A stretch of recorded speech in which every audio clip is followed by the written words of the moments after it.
Once upon a time, in a small village nestled between lush green hills, there lived a little girl with a red hood. Her name was Emily, and she was known for her cheerful disposition and love for exploring the woods that surrounded her village.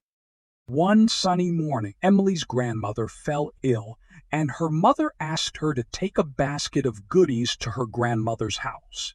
"Be careful, Emily," her mother cautioned. "Stay on the path and don't talk to strangers." Emily nodded eagerly, tying her red hood securely under her chin. She set off on her journey, the basket swinging from her arm as she skipped along the familiar path through the woods. As Emily wandered deeper into the forest, she marveled at the beauty around her.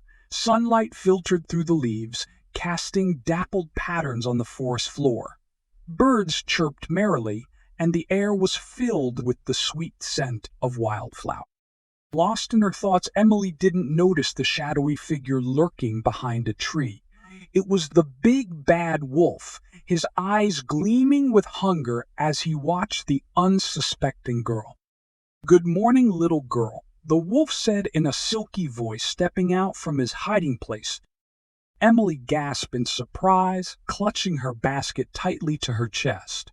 She had heard stories about the big bad wolf and knew she should be afraid, but curiosity got the better of her.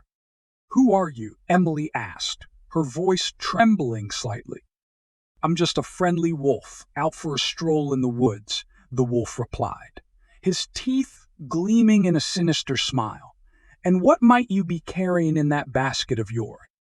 Emily hesitated for a moment, then remembered her mother's warning. "It's just some goodies for my grandmother," she said quickly. "I must be going now. Goodbye." With that, Emily dashed off down the path, her heart pounding in her chest.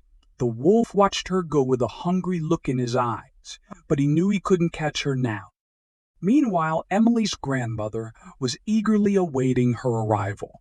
She had baked a fresh batch of cookies and couldn't wait to share them with her beloved granddaughter. When Emily finally reached her grandmother's house, she was out of breath, but relieved to be safe. She burst through the door, her red hood askew and her cheeks flushed with excitement. "Grandmother, I'm here," Emily exclaimed, rushing over to give her grandmother a hug. Her grandmother smiled warmly, but then she noticed something strange. "Emily, why do you have such big eyes?" she asked. "So I can see you better," Grandmother Emily replied, not thinking anything of it. "And why do you have such big ears?" her grandmother asked, her voice tinged with concern. "So I can hear you better, Grandmother," Emily said, growing puzzled by her grandmother's question. "And why do you have such big teeth?" her grandmother asked, her eyes widening in fear. At that moment, Emily realized the truth. She turned around to see the big bad wolf standing in the doorway, his sharp teeth bared in a wicked grin. Without hesitation, Emily grabbed the basket of goodies and hurled it at the wolf with all her strength. The wolf yelped in surprise as the basket hit him square in the face, and then he turned and fled into the woods, never to be seen again.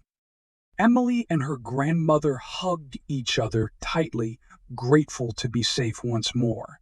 From that day on, Emily never strayed from the path in the woods again, but she would always remember the day she outsmarted the big bad wolf with her quick thinking and bravery. And so, the tale of the little girl with the red hood became legend in the village, a reminder to always be cautious of strangers and to trust in the power of courage and love.